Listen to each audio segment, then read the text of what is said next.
Salut tout le monde, bienvenue à ce nouvel épisode du Fabercast. Je suis votre animateur Faberglass et aujourd'hui on a un épisode spécial sous les mains car on vient tout juste de dire au revoir à l'année 2018 et puis c'est l'heure de faire notre rétrospective de l'année, notre revue de l'année. Vous savez comment je fais ça moi.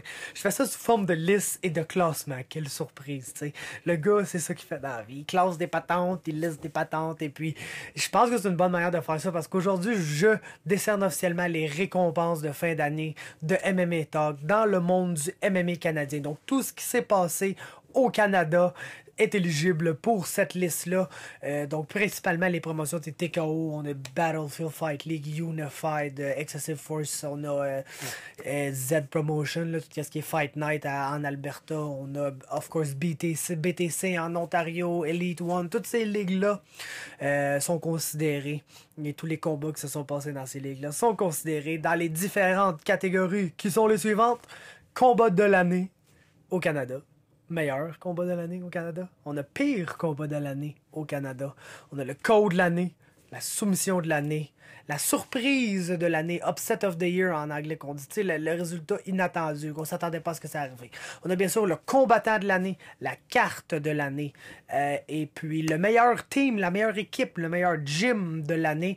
Pour cette catégorie-là, je me suis fié sur les fiches TKO, je le sais, j'ai pas les fiches des autres gyms dans les autres promotions, donc ça n'empêche que je pense qu'on a eu un très bon échantillon quand même avec ça. Donc les meilleurs gyms de l'année et puis la recrue de l'année finalement. Donc ce sont les catégories que je vous offre. J'ai eu la chance d'avoir des petits mots d'acceptation de prix ou de remerciement de la part de certains des gagnants, donc je vous glisse ça dans les listes. On va commencer à l'instant même et puis bonne écoute tout le monde. Voici les récompenses de l'année de MMA Talk. On est prêt à commencer ces fameuses listes-là. Allons-y donc avec la première et je commence aujourd'hui avec le combat de l'année 2018 en sol MMA canadien. J'exclus cependant les combats de l'UFC parce que je veux vraiment donner l'emphase, donner l'honneur de ce combat-là à des combattants qui sont actifs sur la scène MMA canadienne, pas juste des gars qui se sont battus une fois au Canada parce que l'UFC a atterri là. C'est sûr que si j'avais inclus les combats UFC, on aurait probablement Max Holloway contre Brian Ortega au numéro 1, mais c'est direct ça que je ne voulais pas faire. Voici donc le top 10 des meilleurs combats de l'année 2018 en sol canadien. D'y aller avec le top 10, j'ai 5 mentions honorables pour vous. La première d'entre elles, Taylor Lapillus contre Josh Hill au TKO 45. Charles Jourdain contre Matarlo au TKO 42. Marius Ksaskevich contre Joe Valley au TKO Fight Night 1. Jade Masson-Wong contre Maggie Poulain au TKO 43. Et finalement, Alex O'Neill contre Nicolas Penneau au TKO Fight Night 1. Au numéro 10 de ma liste, j'ai un combat de championnat qui a eu lieu au TKO 42, Malcolm Gordon contre Jordan Graham. Ça a été un combat où ça n'a pas perdu de temps avant de se mettre à grapple et Malcolm Gordon, quand il se retrouve sur son dos, est absolument ridicule. Il lance soumission après soumission. Il a essayé tous les genres de clés de bras et de Kimura qui ont essayé, qui peuvent pas exister sur la terre. Ça n'a pas marché sur Graham. On finit par lock-in un triangle puis aller chercher cette Kimura-là pareil, mais ça a été absolument exceptionnel pour le temps que ça a duré. C'est pourquoi je l'ai au numéro 10, ça n'a pas été un combat très très long, mais pour le temps que ça a duré, ça a été action-packed. Numéro 9, Jade Masson-Wong contre Corinne Laframboise au TKO 44. Super beau combat back and forth où Jade a eu du succès debout. Corinne a réussi à avoir du succès au sol. A mis Jade dans des mauvaises positions au sol. Jade s'en est bien sorti. Jade a mis Corinne dans des mauvaises postures debout. Corinne s'en est bien sorti. Ça a été compétitif du début à la fin. C'est même pas tout le monde qui s'entend sur le résultat de ce combat-là. Bien que Jade est sorti vainqueur de ce combat-là avec une décision unanime. Ça a été un très bon combat. Ça nous donne envie de voir un rematch, bien qu'on va sûrement avoir à patienter encore un peu pour ça, mais j'ai aucun doute qu'on va avoir la chance de voir ça. Si c'est pas fin 2019, ça va être au moins au début de l'année 2020, mais je suis confiant qu'on peut voir ce combat-là en 2019, Jade contre Corinne 2. Donc j'ai leur premier affrontement au 9e rang de la liste des meilleurs combats de l'année au Canada. Au 8e rang, Maxime Soucy contre Olivier Nadeau au TKO 43. Un autre exemple d'un combat qui n'a pas été très long, mais Dieu que ça a été idiot pour le temps que ça a duré. Les deux se sont lancés des grosses mains. Ça a été très, très solide. Ça s'est frappé fort des deux côtés. On a vu Nadeau très agressif, qui a mis Soucy peut-être un peu en eau chaude ou en eau tiède en début de combat. Et puis on a vu Soucy s'adapter, réussir à le timer, lander des bons coups. Ça s'est mis à grapple un moment donné. Ça a été tout autant violent au sol. Soucy, a lock-in, un rear naked choke, pas totalement du rear, mais bon, genre de choke qu'on voit pas souvent. Il a réussi à finir Olivier Nadeau avec ça au premier round, mais ça a été un round absolument débile. Si j'avais eu à faire une catégorie des meilleurs rounds de l'année, ça aurait probablement été un de mes candidats pour le premier rang. Donc j'ai ça au 8e rang des meilleurs combats de l'année, Soucy contre Nadeau. Au 7e rang, Danny Mallet, Sean Mead au TKO 43. Quelle manière de commencer une carrière pro pour Danny Mallet et Sean Mead, de se retrouver dans une guerre de combat debout comme ça, qui a été une guerre de tranchées. Les deux se sont kickés très fort, se sont frappés très fort. Il y a eu de l'action pendant 15 minutes sans arrêt. Ça n'a pas été un brawl vraiment, ça a été un très beau combat de stand-up, très technique, mais de très belles choses qui ont été vues d'un côté comme de l'autre. Danny Mallet en est sorti gagnant par décision partagée dans une très belle performance. Et puis, ça n'a pas le choix d'être sur la liste. Ça, c'est le 7e meilleur combat de l'année au Canada, selon moi. Au numéro 6, on a Alex Bowley contre Mathieu Langlais au TKO 45. Écoutez, 2 jours de préavis pour Alex Bowley. Se demander est-ce que je dois prendre ce combat-là. Il est en shape, il est toujours dans le gym. Il a décidé de le prendre parce qu'il savait que contre Mathieu Langlais, il n'y avait aucune chance que ça déçoive. Puis c'est direct ça que ça n'a pas fait. Les deux se sont swingés les plus grosses mains possibles par la tête. Et puis, ils ont encaissé, les gars ont encaissé jusqu'au début, bord oblique, milieu du 3e round. Je me rappelle plus du temps exact, mais Alex Bowley a réussi à finalement faire tomber Mathieu Langlais. Il l'a fini avec du très bon ground and pound dans ce qui a été jusqu'à ce moment-là de loin le meilleur combat sur cette carte-là. Donc, 6e rang des meilleurs combats de l'année, Bowley-Langlais. Au 5e rang, Louis Jourdain contre Sébastien Ruiz au TKO 44. La seule affaire qui a peut-être joué contre ce combat-là, c'est que c'était absolument génial, mais on le savait que ça allait l'être. Puis ça n'a pas excédé nos attentes. Ça a 100% rempli nos attentes, mais nos attentes étaient déjà excessivement élevées envers ce combat-là. C'est pourquoi je dois mettre Arnett contre Ruiz plus haut sur cette liste-là, parce que ça a été une surprise. Ça, on savait pas que ça allait arriver, que ça allait être un combat excitant comme ça. Et l'effet de surprise donne souvent, pour les meilleurs moments dans la cage. Tout de même, ça a été un excellent combat. Peut-être un peu comme Mead et Mallet, un combat de stand-up plus technique qu'une guerre, mais ça a été absolument génial. Louis Jourdain a sorti un stand-up absolument génial dans ce combat-là, d'aller gagner cette victoire-là contre un combattant moins taille de haut niveau comme Sébastien Ruiz. C'est quelque chose pour Louis. Et puis... c'est pourquoi je l'ai sur cette liste-là au 5e rang des meilleurs combats de l'année.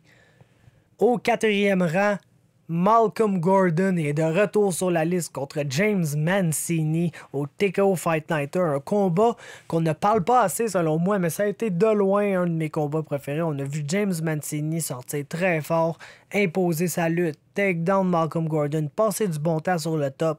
Of course, Gordon est un complet fou en dessous, essayer des soumissions, essayer plein de choses, mais Mancini s'en sortait très bien. Il a réussi à prendre des belles positions, il a réussi à prendre son dos et tout dans ce combat-là, mais les attaques de Gordon ont juste été trop pour James, qui malheureusement s'est retrouvé dans une clé de bras qui était très sharp, très rapide, puis il n'a pas eu le temps de s'en sortir. Il a toffé cette clé de bras-là vraiment trop longtemps pour le bien de son coude.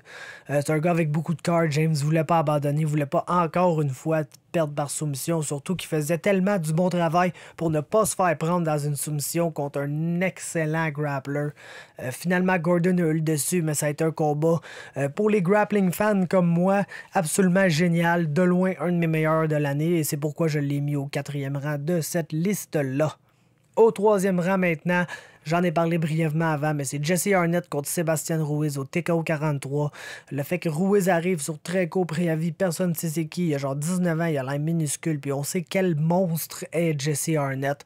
On se dit, oh mon Dieu, il va le tuer, ça sera pas beau ça dans la cage. Puis quand on est arrivé dans la cage, on a vu Ruiz super confiant qui tentait Jesse Arnett, qui faisait des moves, tu sais, comme des moves, vous dites, ah non, ça m'a rien fait, tu sais, ton coup, je suis pas affecté par ça. Puis tu sais, il parlait, il répondait à Jesse Arnett, il faisait de l'attitude en retour, puis ça a donné tout un moment. Il a réussi à dropper le champion à plusieurs reprises. Arnett l'a pris dans toutes sortes de Darkstroke, d'Anaconda, de guillotine, avant de finalement lui passer une très belle guillotine pour finir le combat, mais ça a été beaucoup plus difficile qu'anticipé pour Jesse Arnett. Et puis, c'est un moment d'MMA qui est un des moments forts de l'année au Canada. On va s'en rappeler pour un bon moment, et c'est pourquoi j'ai ça au 3e rang des combats de l'année. Au 2e rang maintenant, Charles Jourdain, Kevin Généreux au TKO Fight Night 1. Ça a été un combat absolument exceptionnel. Ça n'a pas été long dès le début du combat. Ça s'est mis échangé debout. Jourdain a tagué Généreux. S'est retrouvé au sol. Ça a échangé. Généreux a réussi à prendre le top. S'est retrouvé dans un triangle. A passé comme 1 minute et demie dans un triangle. Il a lancé du très gros ground and pound quand même sur Jourdain qui avait pas le choix de pas ignorer ce ground and pound là. Donc pouvait pas mettre toutes ses énergies sur son triangle. Même s'il gardait le triangle.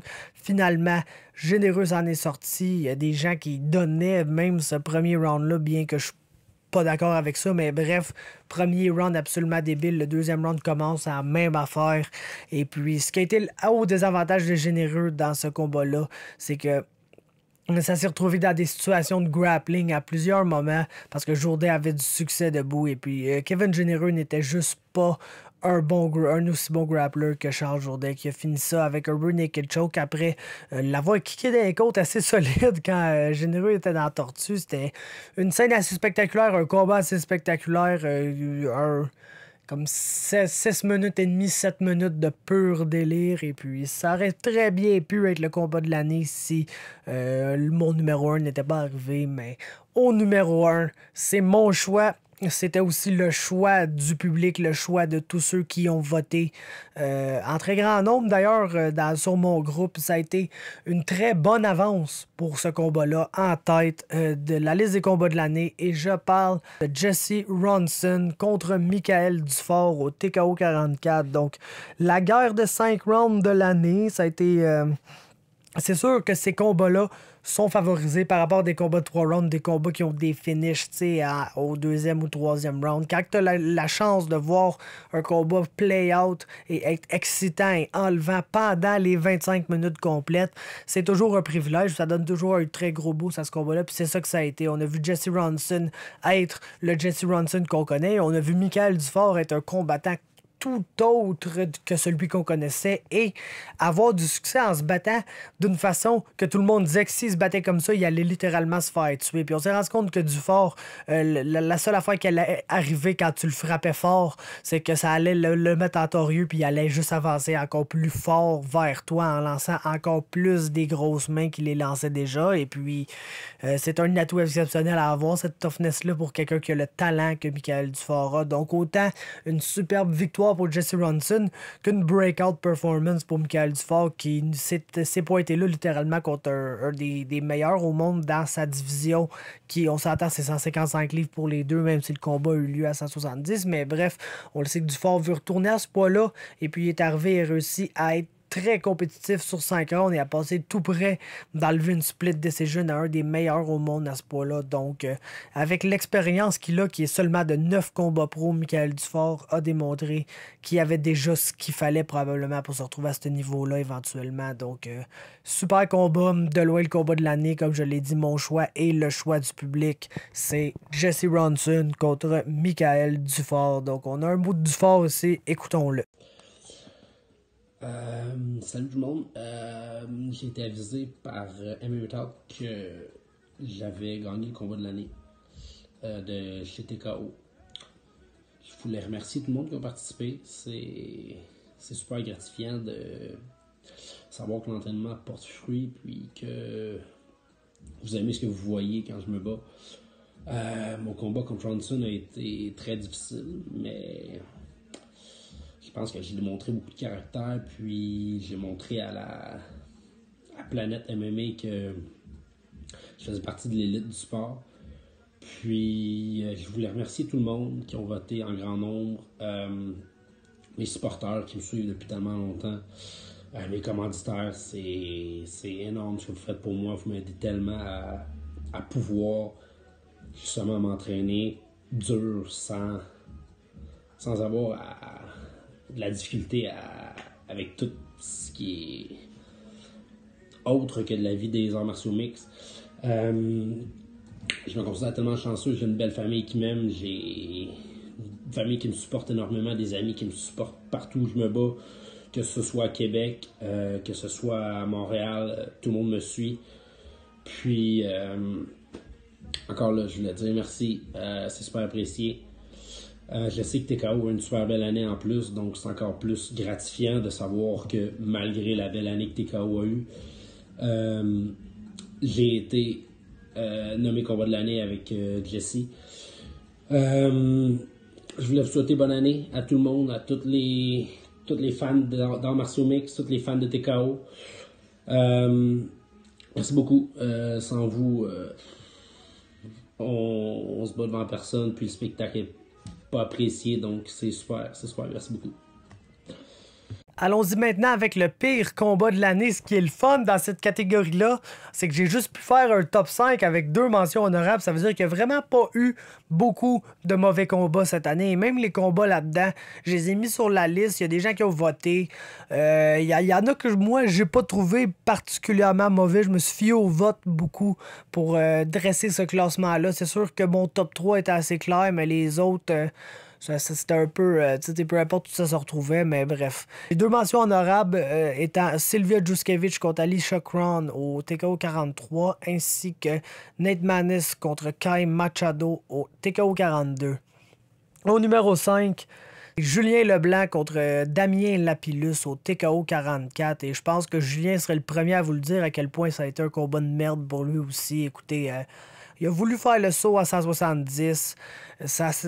Comme dès la veille, on le savait que c'était peut-être pas une bonne idée, le gars. Il était déjà au poids rushait, avait de la misère à rester debout littéralement là, dans sa chambre d'hôtel en attendant d'aller se coucher. Donc, on se dit, tabarnouche, c'est pas beau. On espère que va faire la pesée au plus vite, va réussir à reprendre des forces pour le combat. Finalement, il y avait rien dans ce combat-là. Julien était absolument rien capable de faire. Et puis, tu sais, c'est pas une excuse, c'est un essai. Il pensait qu'il était fait pour faire 170 livres. C'est pas pour lui, malheureusement, va être de retour à 155. Mais ça a donné une performance absolument flat de sa part où Damien Lapillus s'est rendu compte qu'il y avait juste à le takedown puis à s'étendre sur lui puis il allait gagner le combat. Damien qui est un 145 livres qui se bat à 155 livres aussi assez fréquemment, je vous dirais, mais que c'est très rare, voire du jamais vu, qui se retrouve à 170 livres. Donc, lui, le fait d'avoir l'avantage dans le combat, il n'a pas voulu prendre plus de chances qu'il faut parce qu'il se retrouvait quand même contre un adversaire beaucoup plus grand que lui et quelqu'un qui pouvait être dangereux même en plus, Lapillus ne savait pas dans quel état Leblanc était devant lui, ne savait pas à quel point Julien n'était pas vraiment lui-même dans ce combat-là. Donc, ça a donné un combat où Julien ne pouvait rien faire et Lapillus, vu qu'il était le plus petit des 2 combattants, en a fait juste assez pour gagner. Ça n'avait pas été le meilleur spectacle pour personne. Donc, 5e rang d'épée combat de l'année 2018 en sol canadien. 4e rang, Ergis Sigeta contre Safe Edin Wergi. C'est peut-être celui que je suis le moins d'accord. Moi, j'adore ce que je vois de Sigeta. Il y a des gens qui ont voté, par exemple, donc j'ai pas le choix d'écouter le choix du public. T'sais, je peux comprendre que c'est peut-être pas le meilleur spectacle quand Sigeta passe un round et demi en full mount et à lancer du ground and pound et puis il est pas capable de finir. Safe Edin qui a été super tough dans ce combat-là, mais qui a mangé beaucoup trop de coups de poing. En tout cas, c'est ça. Ça a été un whipping, ça n'a pas été compétitif. On peut pas dire qu'on a vu un bon combat d'MMA vraiment dans ce combat-là. Moi, pour ma part, comme je l'ai dit, j'adore ce que je vois de Sigeta. C'est sûr que c'est pas le gars qui a beaucoup de puissance. C'est pas le gars qui va one-punch KO vraiment à personne, mais il est excellent au sol. Put in the work, il a une très bonne pace. Moi, j'aime ce que je vois de lui, mais les gens ont voté, puis j'ai pas le choix d'écouter le choix du peuple. Donc, 4e rang des moins bons combats de l'année. Au troisième rang, maintenant, top 3. Comme je vous ai dit, c'est assez clair pour moi, le top 3. J'ai laissé les gens voter. Ça a pas mal été en cette voie-là. Et au numéro 3, Walter Howard Jr. contre Bakary Sako au TKO Fight Night 1. Et puis, le combat en tant que tel, ça n'a pas été mauvais. Là. Ça a duré un round. Bakary a eu son way, a âprement dominé Walter Howard Jr. Mais pourquoi que ça se retrouve là? C'est pour ce qui est arrivé après. Bakary est arrivé dans son coin. Puis Dieu sait ce qui est arrivé, mais il s'est mis à se tenir comme la côte. Et puis, s'est lancé en bas de son stool. Puis, il voulait pas retourner dans le combat pour une raison qui nous est inconnue. De l'info qu'on a eue, plusieurs gens pensent que Bakary n'a pas vraiment été blessé, mais on n'a pas eu la chance de l'entendre de la bouche de Bakary. Donc moi, je suis encore intrigué à savoir ce qui est arrivé dans ce combat-là, mais la scène était assez particulière et puis ça faisait shit show un peu. Donc malheureusement, on n'a pas le choix de mettre ça dans la liste des pires combats de l'année, même si moi j'ai été, je vous dirais, relativement amusé par la situation. C'est pas quelque chose qu'on voit souvent. Je me questionnais, je me rappelle, moi puis Ken Wong, on était assis un côté de l'autre, on se demandait qu'est-ce qui est arrivé, comment il s'est blessé, qu'est-ce qui vient d'avoir lieu, puis on en avait littéralement aucune idée, puis on en a encore aucune idée à ce jour, puis c'est ça qui fait que c'est drôle. Donc, troisième rang, Walter Howard Jr. contre Bakary. Deuxième rang, ça a été le top vote, ça a été le combat le plus voté de la part des gens qui ont voté. Puis je comprends pourquoi, parce que mon numéro 1 n'a pas été sur une carte télévisée. Donc les gens n'ont pas vu ce combat-là en majorité, donc ne savent pas à quoi ils avaient vraiment affaire. Donc ils ont voté pour l'autre. Je me réserve quand même mon droit de veto ici, puis je mets le choix du peuple au numéro 2. Jonathan Meunier contre Menad Abela au TKO 43. Un combat qui a vraiment déçu parce que ça a toujours resté un simmer, ça a toujours resté un distance fight où les deux se sont beaucoup regardés et ont très peu lancé de strikes. C'est malheureux pour les débuts de Joe Meunier qui était très attendu, puis je pense que c'est pour ça que ce combat-là était le choix du peuple, parce que non seulement c'est un combat très attendu sur la carte et qu'il y a beaucoup de gens qui allaient là pour voir ce combat-là, puis finalement c'est un combat qui a déçu par rapport aux attentes qu'il y avait. Et puis c'est ça, c'est pourquoi ça se retrouve au deuxième rang, c'est pourquoi ça a été le choix du peuple. Mais écoutez, on n'a pas le choix.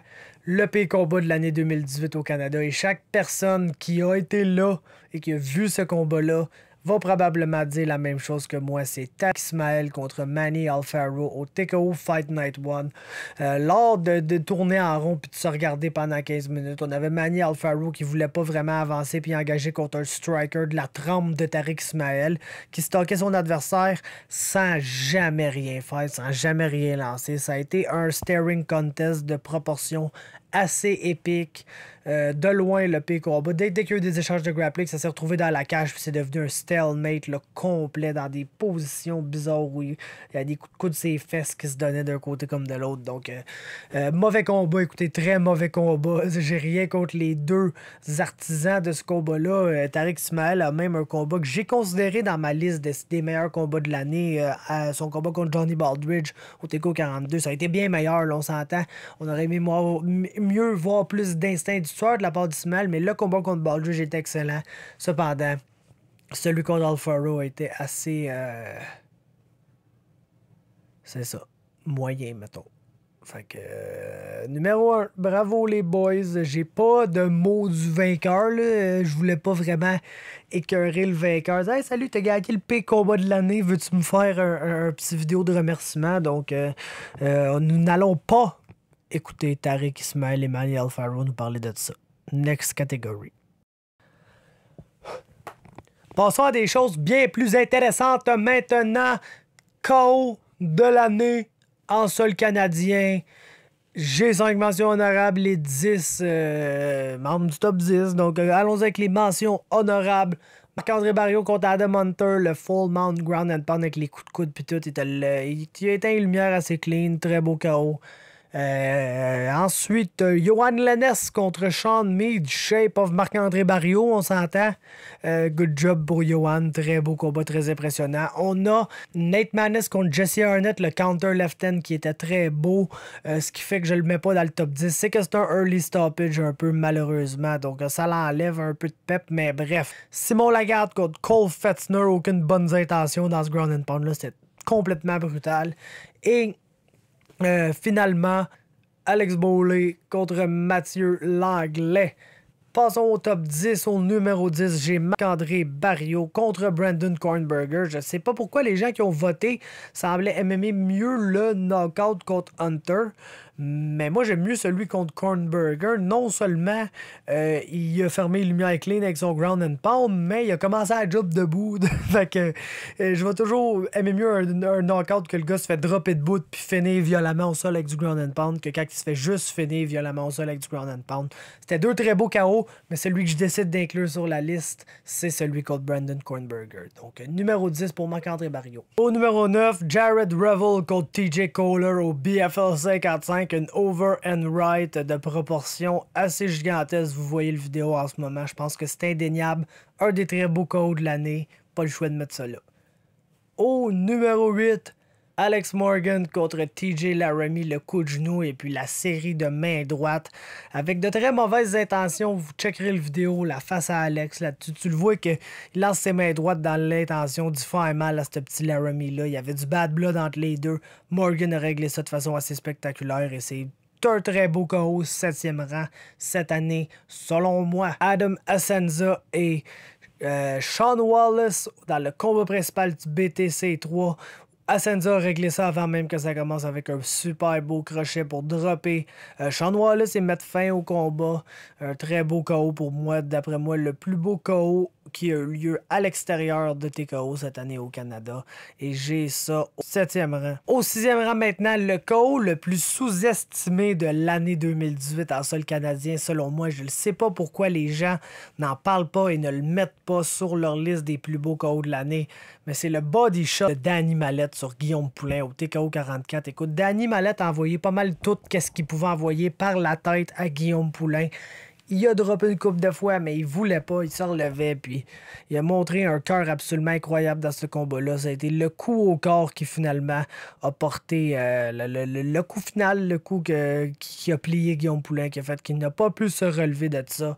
C'est une shot excessivement bien placée et selon moi, vraiment un très très beau KO qui aurait dû être plus mentionné dans ces listes de fin d'année-là des gens. Donc, un KO qui a manqué de vote aussi, là, beaucoup sur mon post. Donc, je call out le monde pour ça. C'est un des plus beaux KO de l'année. Vous avez le vidéo sous vos yeux. Vous pouvez le voir de vous-même. Je l'ai au 6e rang. 5e rang maintenant, Cédric Bonbon-Mongeon sur Alex Murat. C'est le coup de pied à la tête, mais le coup de pied à la tête qui a été lead par les leg kicks, plusieurs gros leg kicks. Puis on voit clairement qu'Alex Murat, quand il recule, il y a quelque chose à sa jambe. Puis il reçoit un autre coup. Ça fait qu'il penche, puis il penche direct dans le head kick. Puis c'est le head kick qui finit ça, mais le setup avec les leg kicks, super beau. La façon dont Cédric Bonbon-Mongeon est arrivé à 0.5 secondes de préavis, il a pris ce combat-là, puis il est allé gagner ça. Génial, c'est une très belle performance couronnée par un très beau knockout, le 5e plus beau de l'année. Au numéro 4, c'est mon choix personnel, mais j'ai pas le choix d'écouter le choix du public un peu, donc Bobby Sullivan contre Blake Nash, l'uppercut au TKO 42. Et puis c'est autant génial parce qu'il l'avait calé, il l'a carrément calé qu'il allait faire ça. Puis il nous l'a dit la veille dans la chambre d'hôtel quand moi et Adam on jasait avec lui. Et c'est exactement ça qui est arrivé. Le super bel uppercut suivi du flying Bobby Punch sur Blake Nash. Un des très beaux KO de l'année, un des KO clean de l'année. Et puis ça n'a pas le choix. Moi je vous l'ai dit, c'était mon choix. Il y a d'autres knockouts qui ont été plus votés que celui-là cependant. Donc j'ai pas le choix d'écouter le public pour cette catégorie-là parce qu'il y a eu vraiment beaucoup de votes. Je mets mon choix au numéro 4, Sullivan contre Nash, le super bel uppercut.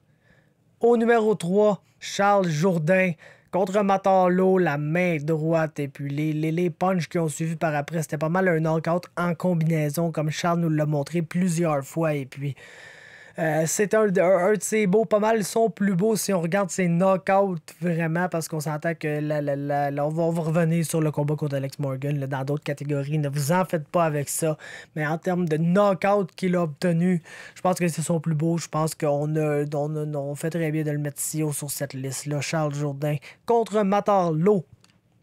Au deuxième rang, finalement, de loin mon knockout le moins préféré de l'année, mais on n'a pas le choix de lui donner son dû, c'était absolument brutal. Johnny Baldridge sur Frédéric Duprat. Écoutez, vous voyez le vidéo en ce moment, c'est un KO qui a eu lieu lors du TKO Fight Night 1, donc c'est pas tout le monde qui a eu la chance de voir ça.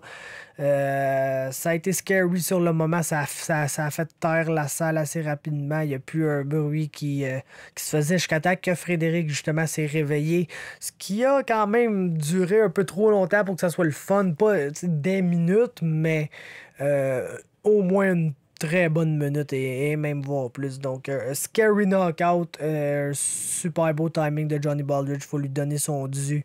Le gars a sorti probablement le plus beau KO de sa carrière lors de ce combat-là. Donc, numéro 2 de l'année, Johnny Baldridge contre Frédéric Duprat. Ce qui nous mène au numéro 1, le vote du public qui est la main droite d'Adam Daichka sur Icho Larenas au TKO 43. Main droite qui a tellement rentré qu'on a vu le corps d'Icho Larenas lâcher, même s'il voulait pas tomber, parce que c'est Icho Larenas, on s'entend, il voulait pas tomber, mais son corps a décidé qu'il allait tomber. Il y a comme quelques spasmes en tombant. C'est quelque chose d'assez spectaculaire. Merci de voir quelqu'un littéralement figé debout comme ça, puis tomber comme une roche par terre. Surtout quelqu'un qui s'était dit knockable avant le combat, puis qui avait pas mal la réputation de l'être. Il avait perdu par TKO, il avait perdu par soumission, mais il avait jamais reçu un one-punch knockout comme ça. Puis Adam Daichka est le gars qui lui a sorti ça. C'est le choix du public, c'est vous qui avez voté pour le numéro 1 cette année, Adam Daichka, et voici ce qu'il avait à dire là-dessus. What's up tout le monde? Fait que comme ça, j'ai eu un appel de Chum Faber. Ça a l'air que j'ai fait au moins une bonne affaire cette année. Mais ouais, ça a l'air de m'avoir voté pour Knockout of the Year. Merci beaucoup, super apprécié. En plus, j'ai eu plein de gros knockouts cette année. Je pensais off the bat de même Bobby Sullivan, uppercut, qu'il avait collé une journée à l'avance. C'est incroyable. Mais pour vrai, merci tout le monde, super apprécié. Malgré ça, je vais essayer de... pas je vais essayer, je vais revenir cette année, faire des grandes choses. Passons maintenant à la soumission de l'année 2018 en territoire canadien. Encore une fois, un top 10, 5 mentions honorables. On va y aller à l'instant. La première est la guillotine de Jesse Arnett sur Sébastien Ruiz au TKO 43. Au numéro 2, l'autre mention honorable, Cyril Gane sur Bobby Sullivan. Encore une fois, une guillotine. TKO Fight Night 1. Lee Main sur Steve Roy. Une Kimura qui a été faite au Fight Night 6, je pense que c'était à Lethbridge, si je me rappelle bien. Mais bref, très belle Kimura, assez classique, le setup en North-South quand le gars est sur le côté. Puis il a craqué ça assez fort, des combats d'heavyweight, ça fait mal de voir ça. D-Log contre Hazelton, Standing Rear Naked Choke au L-Jack 3. Et ma dernière mention, Maxime Soucy sur Olivier Nadeau, le Rear Naked Choke, pas du derrière, au TKO 43. Numéro 10, Theo Vogel, Johnny Baldridge, le Arm Triangle au TKO 45. La manière que dès le takedown, il s'est positionné pour péter le frame, tout a remonté pour aller chercher le choke directement du takedown. Un super bel enchaînement de Matteo Vogel, qui est un wizard au sol, qui est un des meilleurs combattants de Jiu-Jitsu qu'on a chez TKO, puis il nous l'a montré. C'est pas la seule fois qu'on va le retrouver sur cette liste-là. Petit spoiler alert, mais ça a été une très belle soumission contre Johnny Baldridge au TKO 45. Je l'ai au 10e rang de la liste. Au 9e rang, c'est un très bel essai d'essayer de gagner cette catégorie-là pour Terry Lemaire contre Samuel Giguère. La guillotine au TKO 43. J'ai même pas de vidéo de ça, c'est plate, mais j'ai une belle petite enchaînement de photos, vous allez voir comment le move a eu lieu. Terry et sa gang ont bien fait leur job quand ils ont vu sur le groupe que j'avais mis cette soumission-là en nomination. ont donc contacté tous leurs amis. Lui et Mathieu Poulain ont fait ça ensemble. Et puis, c'est ça, il y a beaucoup de gens qui ont joué le groupe et qui ont voté pour eux, tous des gens de Timmins. C'est donc la soumission qui a été le choix du public cette année, si on veut dire, bien que je ne sais pas combien de gens qui ne sont pas de Timmins qui ont voté pour cette soumission-là. Ça en est une très belle. Les gens ont voté, je vais l'inclure sur la liste. Ça serait contre mes principes de la mettre numéro 1, par exemple. Même, je pense que Terry s'entendrait pour dire que c'est pas la plus belle soumission de l'année, même si je le sais qu'il aurait bien aimé ça gagner, le petit Snoro. Mais bref, je lui donne son doux. C'est une des belles soumissions de l'année. Je la place au 9e rang de cette liste-là. Au 8e rang, un autre Arm Triangle Choke, c'est Zachary Powell sur Brad Sullivan au TKO 44. Arm Triangle Choke assez expéditif. Powell qui a travaillé son takedown contre la cage, le takedown, le gars l'a choqué, genre immédiatement. Je me rappelle, j'arrivais dans la place, j'ai vu que le combat commençait, je me suis installé, je me suis levé à la tête, j'ai vu Powell le takedown puis le choquer, j'ai fait bon, ben en tout cas, Zachary Powell is in the place, bienvenue, et puis il nous a montré depuis qu'il y avait absolument aucun doute sur le fait qu'il était un des très bons combattants chez TKO, une des très bonnes recrues cette année. Et puis, il nous a offert la 8e plus belle soumission de l'année avec son Arm Triangle au TKO 44. 7e rang, Malcolm Gordon contre James Mancini, la clé de bras au TKO Fight Night 1. Du grand Malcolm Gordon qui essaye soumission après soumission sur son dos. Il a réussi à prendre Mancini dans une clé de bras. Mancini l'a toffé beaucoup trop longtemps. S'est fait faire probablement très très mal à son bras sur ce move-là. C'est une très belle soumission de la garde, la 7e plus belle de l'année. 6e rang, Corinne Laframboise contre Morgane Ribou, le triangle qui a été très bien set-up par Corinne, qui est une excellente pratiquante de jiu-jitsu brésilien. Écoutez, ça a été tout un combat, ça a été tout un exploit de Corinne de réussir à battre Morgane, qui était hypée vraiment depuis un bon bout de temps par TKO, qu'on s'attendait à voir de grandes choses d'elle, qu'on se disait, oh mon Dieu, en plus qu'ils sont pas dans la même division de poids, Morgane est plus une 135, Corinne est plus une 125, donc... Corinne qui sort la soumission sur son dos après avoir pris son dos, après passer proche de la choke au premier round, après avoir été très dominante. Donc, très belle soumission pour Corinne Laframboise au TKO 45 sur Morgane Ribou. 5e rang maintenant, Alexandre Ouellette contre Vianney Malézieux, le Anaconda Choke. On n'a pas le choix de mettre ça sur cette liste-là, on s'entend. C'est mes moves, ça, au joue les Dars et les Anaconda. Moi, je suis plus un gars de Dars, mais j'apprécie tout ce qui est front headlock choke comme ça. Puis Alexandre Ouellette nous a pas mal expliqué comment faire un très bel Anaconda Choke dans ce combat-là. C'était pas mal textbook, c'est pas mal ça qu'il faut faire pour finir un dos d'un Anaconda. Et puis, ben c'est ça, checkez le vidéo, checkez le petit Robin Black Breakdown, et puis vous allez savoir comment passer de très beaux Anaconda. Gracieuseté, Alexandre Ouellette, superbe soumission, c'est au 5e rang cette année au Canada. 4e rang maintenant, David Perron contre Curtis Harriott au BFL 53.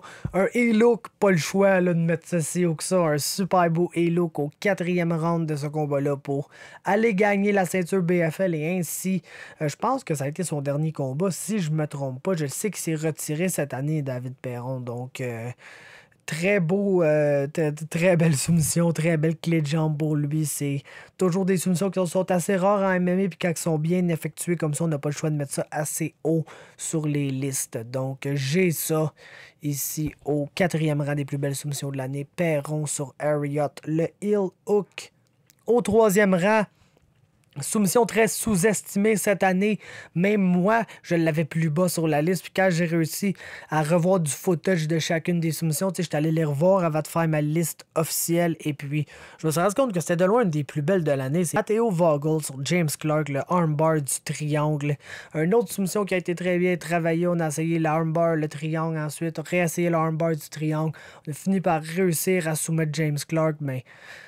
très belle performance, très belle prestation de jiu-jitsu brésilien de Matteo Vogel, qui a eu le complet contrôle de James Clark dans ce combat-là, qui était son premier combat à vie. Aucun combat amateur, il a fait des compés de jiu, mais that's it, c'est la seule affaire que Vogel avait fait. Donc, première fois qu'il se retrouve dans un combat professionnel, à sa première fois, aucune expérience amateur, puis sort une soumission de la sorte. Pas le choix de mettre ça au 3e rang. Matteo Vogel sur James Clark, le Triangle Armbar. Au 2e rang, Malcolm Gordon sur Jordan Graham, le Kimura du triangle encore une fois. J'en ai parlé un peu quand on parlait des combats de l'année. Écoutez, les enchaînements de soumission au sol de Malcolm Gordon qui était en dessous. S'est retrouvé un moment donné sur le top avec un triangle, essayer de finir une straight armbar. Ça n'a pas marché. Écoutez, du jiu-jitsu absolument exceptionnel de Gordon qui a réussi à trouver une moyen de finir ce combat-là avec une Kimura absolument dévastatrice qui a dû faire très très mal à Jordan Graham. Moi, j'avais mal de ma place quand j'ai vu ça. Donc, j'ose pas imaginer à quel point Graham a dû souffrir. C'est sans aucun doute une des plus belles soumissions de l'année. Et selon moi, la deuxième plus belle soumission de l'année 2018 en territoire canadien. Au premier rang, maintenant, on n'a pas le choix. Écoutez, Charles Jourdain sur Alex Morgan, la guillotine au TKO 45. Une guillotine à la John Jones, je dirais standing, parce que Charles était debout, même si Alex était à genoux. Guillotine vraiment différente de celle que tu viens vraiment chercher tes mains en dessous de la gorge. Charles avait passé complètement sa main et est venu la rechercher en cable grip, exactement comme Jones avait fait. Donc, c'est quasiment... sa main était sortie, s'il venait chercher son biceps, il était en position rear naked choke, mais en avant au lieu d'en arrière. Donc c'est une guillotine qui est excessivement creuse, qui est excessivement difficile à se défaire. Et puis de la manière qu'il a appliqué ça, après ce qu'il a fait, le spinning back fist en pleine combinaison, je l'ai dit, c'est probablement le plus beau spinning back fist que j'ai vu dans ma vie. Et puis, ça aurait quasiment pu être un candidat pour le knockout de l'année, mais Alex Morgan a tellement un bon chin qu'il s'est pas fait knocker par ça, s'est relevé, a clinché, c'est le petit foot trip qui l'a mené dans la guillotine pas longtemps par après. Mais toute cette séquence-là est absolument géniale. C'est le plus grand moment de l'année dans la cage, selon moi. Et puis, on n'a pas le choix d'y donner une quelconque honneur. C'est pourquoi je lui donne l'honneur de la soumission de l'année 2018 au Canada. Salut tout le monde. Je me suis fait dire par Faber que vous m'aviez donné la soumission de l'année. J'apprécie énormément.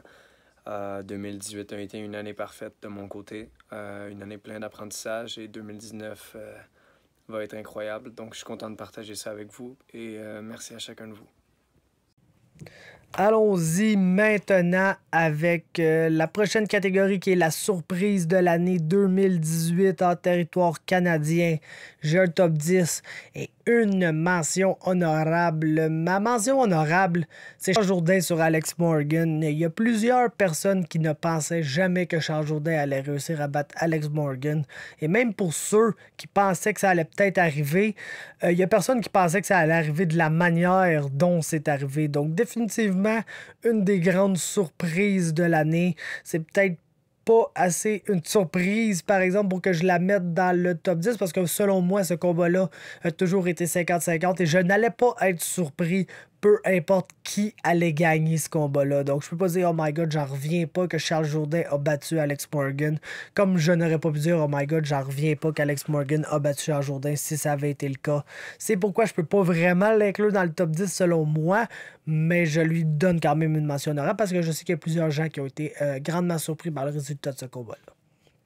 Au numéro 10, Matt Dwyer sur Chris Anderson au BFL 53. C'est sûr que Dwyer est vraiment plus grand qu'Anderson, qui est principalement un 170 livres, même s'il se bat quelques fois ici et là à 185. C'est quand même un gars qui était 6-0, qui était invaincu, qui était probablement un des prospects les plus en vogue au Canada, dans le sens du prochain gars qui allait signer avec l'UFC. Puis un combat comme ça contre un vétéran de l'UFC, c'est définitivement un genre de combat qui était fait pour essayer d'elevate Chris Anderson, qui n'a pas réussi à gagner ce combat-là. C'est pourquoi je mets ça comme étant une surprise de l'année, bien qu'une surprise modérée, parce que tout le monde sait de quoi Matt Dwyer est capable, et ça depuis quand même assez longtemps. Au numéro 10, Dominic Steele sur Teddy Ash au Unified 35. C'est un non-title match parce que Steele avait manqué le poids, mais par une circonstance bizarre, s'est retrouvé sur le top de Teddy Ash. Puis le ground and pound jusqu'à un TKO, c'est au premier round du combat. C'est absolument pas un résultat qu'on s'attendait. Je le mets pas plus haut sur la liste à cause des circonstances bizarres entourant justement ce TKO-là. Puis le fait que Steele a manqué le poids et tout, et qu'il va avoir un rematch automatique d'ailleurs. Et cette fois-là, si tout le monde fait le poids, ça devrait être pour le titre. Mais bref, Steele avait... on s'attendait pas à ce qu'il aille battre Teddy H, surtout pas avec l'année que Teddy H avait jusqu'à ce moment-là. Semblait destiné à le battre et à signer avec l'UFC. Va falloir entendre encore un peu dans le cas de H, malheureusement. Mais ça va sûrement venir un jour. Bref... Dominic Steele a causé toute une surprise dans le battant. C'est pourquoi j'ai ça au numéro 9.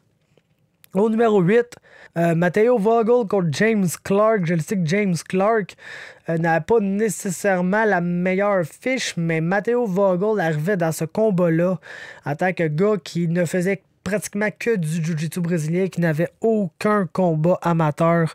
Donc, c'était assez dur de dire d'après moi, Vogel va âprement dominer un très bon grappler comme James Clark de la manière dont c'est arrivé. Donc, en rétrospective, à cette heure qu'on a vu de quoi Vogel était capable cette année, c'est sûr que je ne me serais pas surpris de favoriser un Vogel contre James Clark. Mais avec l'information qu'on avait au moment où ce combat-là a eu lieu en début d'année 2018, tout portait à croire que Matteo Vogel allait se retrouver contre un meilleur lutteur et peut-être même un meilleur grappler que lui et quelqu'un de plus expérimenté en combat pro et en combat en général que lui. Donc, toute une surprise de voir Vogel performer comme ça à son premier combat pro. J'ai ça au 8e rang de l'année. 7e rang, Dejan Kajic sur Chris Anderson, que ça n'a pas été une bonne année pour lui. Après sa défaite contre Matt Dwyer, est allé se battre contre Dejan Kajic, un gars qui l'avait déjà battu. C'était un rematch et Kajic a causé la surprise en le battant par KO.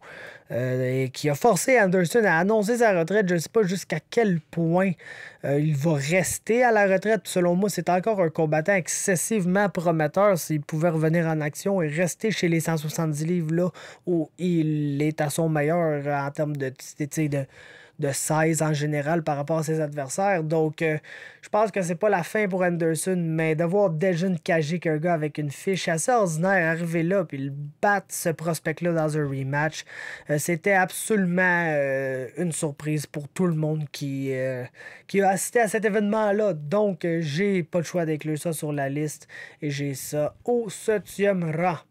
6e rang maintenant, Damien Lapillus face à Julien Leblanc. Les débuts de Julien Leblanc au TKO étaient très attendus et puis tout le monde se disait ouais, ça fait du sens chez les 170, c'est pas un gros 185, c'est quelqu'un qui pèse 190 livres dans la vie de tous les jours, donc devrait être en mesure de faire cette coupe de poids-là que plusieurs gens font et plusieurs gens font vraiment pire d'ailleurs. Et en plus, il se battait contre un Damien Lapillus qui arrivait avec une séquence de 3 défaites consécutives, qui se battait chez les 170 livres contre un 185 livres quand lui est genre un 145, bord oblique 155, mais sa catégorie de poids optimale est vraiment 145 pour Damien Lapillus. Donc, personne ne s'attendait au résultat qui est arrivé. C'est sûr que la condition de Julien, le fait qu'il a essayé de se déshydrater jusqu'à un poids qui n'était pas vraiment santé pour lui, et quelque chose qui a joué contre lui. Mais bref, personne ne s'attendait vraiment à ce que Lapillus arrive et domine comme ça. C'est pourquoi j'ai ça au 6e rang des surprises de l'année. 5e rang, Nate Maness face à Jesse Arnett au TKO 44. Écoutez, qui pensait que Jesse Arnett allait perdre cette ceinture-là avant de se rendre à l'UFC? Écoutez, c'était après 12 victoires consécutives. Je pense qu'il y a personne qui pensait qu'Arnett allait perdre. Oui, Maness était solide, mais il n'avait pas l'air de quelqu'un qui allait pouvoir rivaliser avec le grappling de Jesse Arnett. Malheureusement, Jesse Arnett a fait Jesse Arnett et a fait le gars qui aime un peu trop son striking. Et puis, il a échangé debout, ça n'a pas été à son avantage. Il s'est fait cut, il s'est fait stopper au 2e round. C'était dans un stoppage. Écoute, c'était tôt, là. Ça, on va en convenir, c'était tôt. Mais bref, ça reste que c'est un résultat auquel on ne s'attendait pas du tout de voir le bantamweight le plus dominant des dernières années au Canada perdre sa ceinture comme ça face à un jeune invaincu très solide qui est un bon prospect, mais je pensais pas qu'elle allait être prête à faire face à un gars de la trempe à Jesse Arnett. Il a montré que oui, mais ça reste toute une surprise. La 5e plus grosse de l'année. Au 4e rang, Cédric Bonbon-Mongeon contre Alex Murat. 2 jours de préavis. Écoutez, il est arrivé là à 2 jours de préavis contre le favori local, le gars qui se battait à Québec devant ses partisans, qui avait eu le full camp. C'est sûr que c'est beaucoup de stress le jour de la pesée quand tu sais que ton adversaire ne pourra pas arriver au pays. C'était supposé être safe, Edzin Ouergui. Il n'a pas pu arriver finalement. On trouvait quelqu'un. Finalement, Cédric Bourbon-Mongeon est arrivé excessivement lourd pour ce combat-là. Donc, beaucoup de choses qui sont venues jouer probablement dans la tête d'Alex Mura, dans son niveau de stress pour ce combat-là. Et puis, ça a donné quelque chose d'absolument inattendu. Quelqu'un qui arrive sur 2 jours de préavis, qu'on ne sait même pas jusqu'à quel point il s'entraînait. Tu sais, en MMA, oui, il faisait du crossfit, qu'il m'a dit, puis qu'il allait au Padno peut-être 1 ou 2 fois semaine. Mais vraiment, c'est pas un gars qui était en camp, c'est pas un gars qui est dans le gym comme un Alex Bowley qu'on a vu contre l'Anglais. C'est un gars qui est toujours dans le gym, qui est toujours prêt à aller faire une guerre de 15 minutes, tu sais, presque en tout moment, parce qu'il est quasiment en camp à l'année longue. C'était peut-être pas le cas pour Cédric Mongeon dans ce combat-là, puis c'est ça qui rend ce qu'il a fait encore plus exceptionnel, puis encore plus une grosse surprise en 2018. J'ai ça au 4e rang. 3e rang, c'est Johnny Baldridge contre Frédéric Duprat au TKO Fight Night 1. Non seulement Duprat est un prospect excessivement hypé ici, mais quand on les a vus à la pesée, le fait que Baldridge est à peu près le plus petit format de 135 livres que tu vas retrouver, et Frédéric Duprat est littéralement un gars de ma size. Le gars à côté de moi est pas vraiment plus petit et moins épais que moi.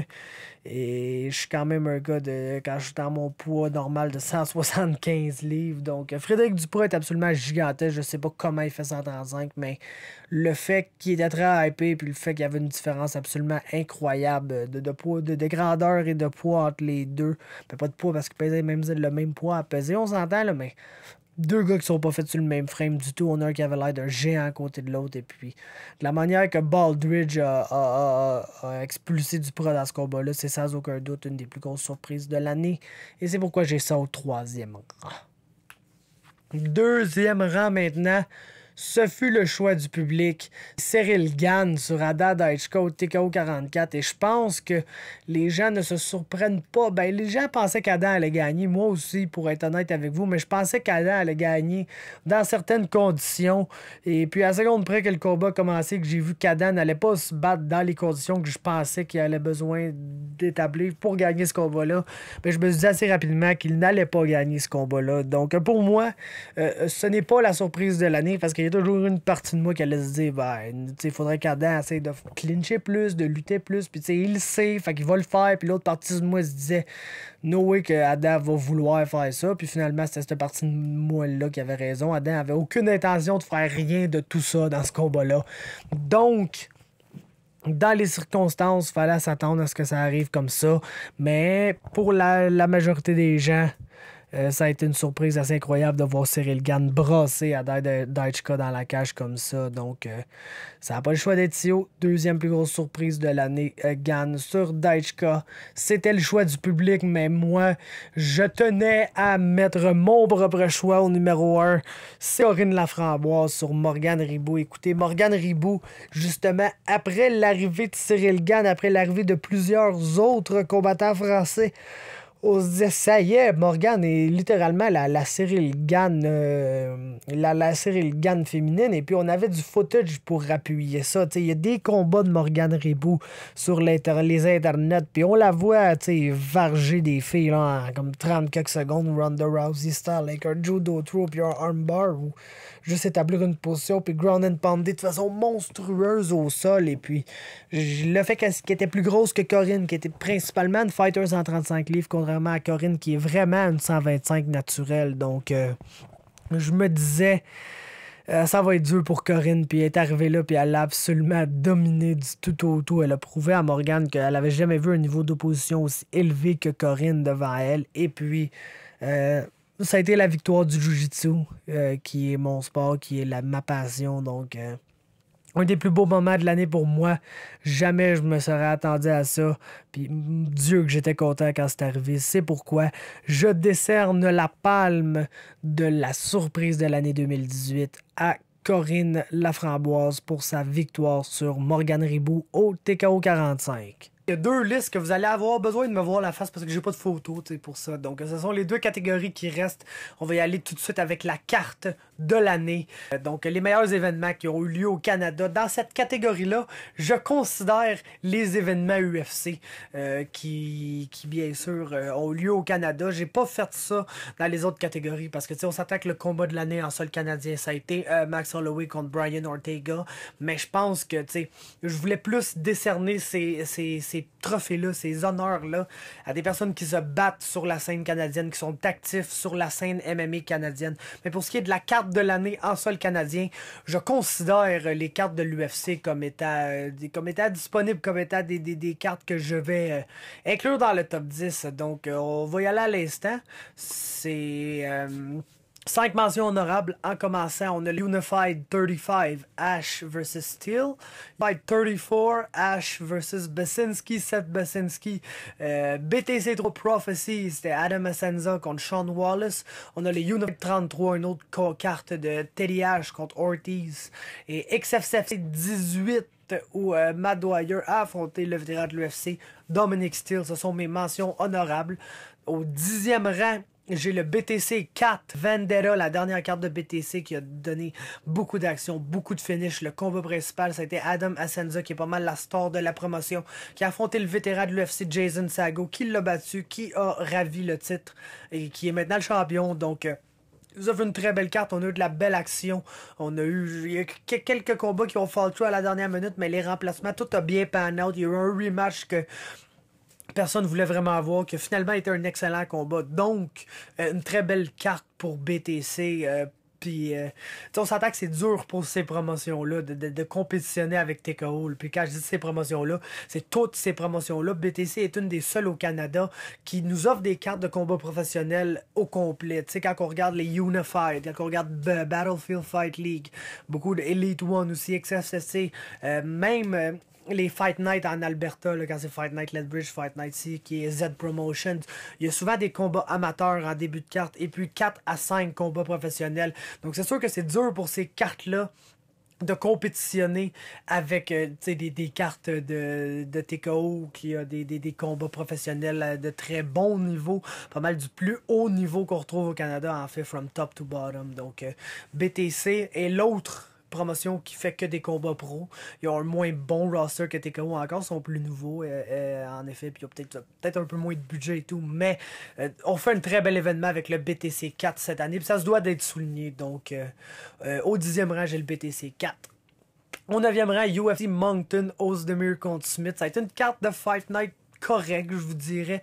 C'est peut-être un peu décevant, on s'attendait à un meilleur roster, plus de combattants canadiens, mais l'UFC Moncton est arrivé quelques mois avant l'UFC 231 à Toronto, où on s'attendait à avoir la majorité des gros talents, et on a obtenu la majorité des gros talents canadiens. Donc, l'UFC Moncton en a un peu souffert. Ça a été quand même une carte Fight Night très acceptable avec un main event qui a donné droit à quand même un beau comeback win d'Anthony Smith. Donc, je l'ai au 9e rang. 8e rang et la dernière carte non TKO ou UFC sur la liste, c'est BFL 56 Anderson vs Dejan Kadjik 2. Et je mets ça là, principalement à cause du main event qui a offert toute une surprise. Mais sur la carte, les combats professionnels ont été excellents. C'est sûr qu'il y a eu des combats amateurs, mais pour la portion pro, ça a été une des meilleures cartes qu'ils ont mis sur pied cette année, puis les combats ont deliver. Donc on doit d'aller notre chapeau à BFL, qui est une des, probablement selon moi, la meilleure promotion dans l'Ouest. Puis là, c'est sûr que je suis peut-être pas autant un expert. Il y a Unified qui font des très belles cartes aussi, mais BFL vraiment sont actifs, ont plusieurs événements par année, forment un grand nombre de combattants amateurs, et puis on se doit de leur lever leur chapeau. Le BFL 56, après moi, c'était de loin leur meilleure carte de l'année, et je la place au 8e rang. Au 7e rang, on a le TKO 42 Nogueira vs Laramie, qui a été une excellente carte, on va se le dire. Beaucoup de très bons combats, beaucoup d'actions sur la carte, des finishes, des surprises, des choses qu'on s'attendait moins. Et puis, il manquait peut-être un peu de gens, il manquait peut-être un peu d'intérêt malheureusement, dans le main event, oui, les gens qui ont été là ont applaudi très fort pour TJ Laramie, mais je pense pas que c'est la carte de TKO qui a réussi à vendre le plus de billets et à attirer le plus d'engouement à cause qu'il y avait justement pas de Québécois ou de draw local dans le main event, contrairement à un Morgan contre Laramie ou des cartes à Québec avec Barrio dans le Morgan contre Jourdain, je voulais dire. Puis même Morgan contre Laramie d'ailleurs, mais puis les cartes à Québec qu'on s'en va en parler les direct là anyway, fait que je vais pas rentrer dans le sujet. 7e rang TKO 42. 6e rang TKO 43 Cornburger contre Barrio, ça a été une très grande carte.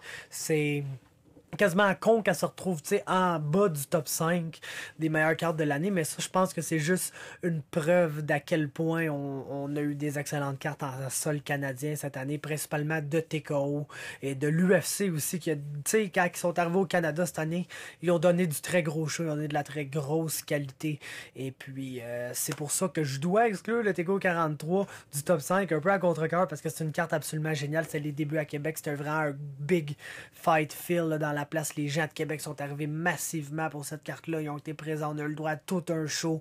Et c'est ça. Grosse carte. Malheureusement, elle se retrouve hors du top 5, mais c'est pas parce qu'elle était pas bonne, c'est parce que les autres en haut étaient vraiment exceptionnels. 5e rang, ça va être le TKO Fight Night 1. Et puis ça doit faire mal aux gens qui l'ont pas vu, parce que finalement, c'est comme pas sur Fight Pass. On n'a pas de footage de ça vraiment, à part des petits bits que les combattants ont postés sur leurs médias sociaux, etc. Mais pour la personne qui n'était pas à la TAU ce soir-là, elle a manqué cette soirée d'action-là. Elle a manqué une soirée d'action absolument incroyable, avec plusieurs combats qui se retrouvent dans ma liste de Fight of the Year d'ailleurs. 2 qui se retrouvent dans ma liste des moins bons combats de l'année, mais c'est ça qui était exceptionnel avec cette carte-là, c'est que on avait un combat qui deliver au max après un combat qu'on était genre ok, ça c'est pas le meilleur. Après un combat qui arrive de quoi de super bizarre.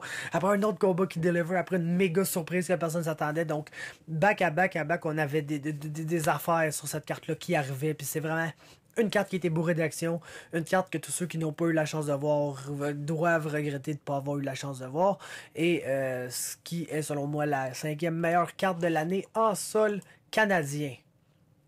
Ensuite, on a l'UFC 231 Holloway contre Ortega, qui se retrouve au 4e rang. Ça a été toute une carte de combat, ça, cette année. Mais moi, j'ai une certaine analyse. J'aurais dû peut-être le dire avant le début du top 10, mais pour ça, ce que je fais tout simplement, c'est que je note sur une échelle de 1 à 5, ou de 0 à 5 en fait, en utilisant les moitiés. Donc 0, 0,5, 1, 1,5, 2, 2,5.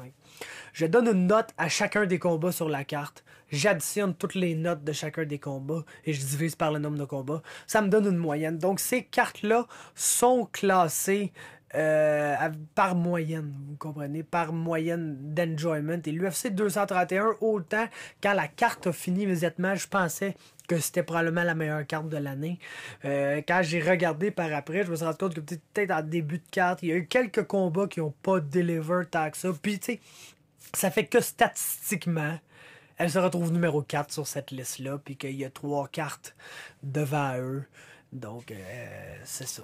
C'est ça. Au numéro 3, c'est l'autre carte de l'UFC qui est un gros sleeper. Elle s'est retrouvée très haute dans mon classement des meilleures cartes de l'année overall. Et c'est l'UFC Calgary Poirier contre Alvarez 2. Ce main event-là, je m'en rappelle, ça a été exceptionnel, mais je ne me rappelais pas à quel point on a vu des très belles choses sur cette carte-là. Et oui, ça a été une très belle carte, je vous le confirme. Pour les gens qui ne l'ont pas vu, ben allez voir ça. On a eu notamment une très belle performance de Misha Cirkunov qui avait besoin d'une belle victoire dans ce combat-là. Et puis, tu sais, une main event qui était absolument exceptionnel. C'est 2 choses on top of my head que je me rappelle comme ça. Mais la carte a été absolument géniale. Et puis, c'est la 3e meilleure carte de l'année en sol canadien. Et au numéro 2, c'est le TKO 45. Jourdain versus Morgan. Ça a été une course assez serrée. pour le meilleur événement de l'année.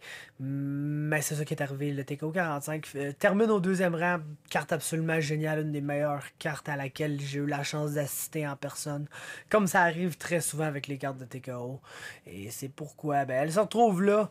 Et au numéro 1, si vous avez fait le calcul, vous avez peut-être deviné que c'est le TKO 44 Hunter contre Barrio. On a eu ça là-dessus. On a eu l'énorme combat entre Gane et Daichka qui en a surpris plusieurs d'un. On a eu du Ronson contre Dufort. On a eu des combats absolument exceptionnels. Jeanne Masson-Wong, Marc-André Barrio dans le main event, comme je l'ai dit. La performance de Danny Mallette contre Guillaume Poulain. Donc, meilleure carte de l'année, pas compliqué. Je pense que. Puis, tu sais, pour toutes ces catégories-là, j'ai un groupe que vous pouvez joindre. C'est un groupe qui est lié à MMA Talk. Et puis, les gens ont voté dans le groupe. Et puis, ça a été le choix du public, ça, de loin. Et puis, c'était mon choix aussi, d'ailleurs, auparavant. Donc, meilleure carte de l'année TKO 44, Hunter contre Barrio. On passe aux meilleures équipes. Meilleure équipe de l'année 2018 sur le territoire canadien. Et puis, c'est basé sur leur fiche au TKO. Donc, je vais vous dire leur fiche au TKO. On a 2 mentions honorables. Le tag MMA qui sont 2-0 grâce à Nate Maness. C'est 2 victoires de Nate Maness. Ensuite, Grant à Toronto, qui sont 2-0 aussi, grâce à des victoires d'Ergis Segeta. Au numéro 10, on a le complexe multifonctionnel Belleuil 2.0 avec une fiche de 2-0 grâce à Johan Lennes qui a fait un grand impact à son arrivée avec TKO. Et puis c'est un gym qu'il y a plusieurs jeunes qui poussent. Puis il y a des gens qui vont de l'extérieur aussi pour s'entraîner là avec Lee Villeneuve notamment et le Jiu-Jitsu qui est de très haute qualité là-bas. Très belle équipe, très bon coaching staff. Puis ils ont de quoi entre les mains, je pense, avec Johan Lennes. Donc on peut s'attendre à une très belle année pour eux. Ensuite, au numéro 9, c'est le Gladiateur Fighting Club de Alex Morgan avec une fiche de 3-2 dans l'année, notamment 2 victoires et une défaite de la part d'Alex Morgan. On a aussi Mathieu Langlais et Simon Lagarde qui se sont battus sur le dernier TKO de l'année pour ce club-là. Donc, une année qui a été très bonne pour le Gladiateur, très belle année. On a couronné un champion TKO pour cette gym-là à Alex Morgan. Donc, on se doit de les mettre sur la liste à cause de cet accomplissement-là. Et je les ai au 9e rang, 8e rang, H2O. Fiche de 5-5. On a eu des cartes absolument géniales pour H2O, genre le TKO 42 où ils ont gagné tout le combat. On a eu des cartes un peu plus catastrophique pour le H2O, notamment le TKO Fight Night 1 où il y a seulement que Michael Dufort qui a gagné son combat parmi les représentants du H2O. Donc ça a été une année en 2 temps, mettons, pour le H2O, ça a été une année up and down, mais Richard est un des meilleurs coachs qu'on a. Ils ont une des meilleures équipes, un des meilleurs pools de talent là, avec les Caponi, Dufort, avec les Fred Duprat, Brandon Lee, Joe Valley, etc.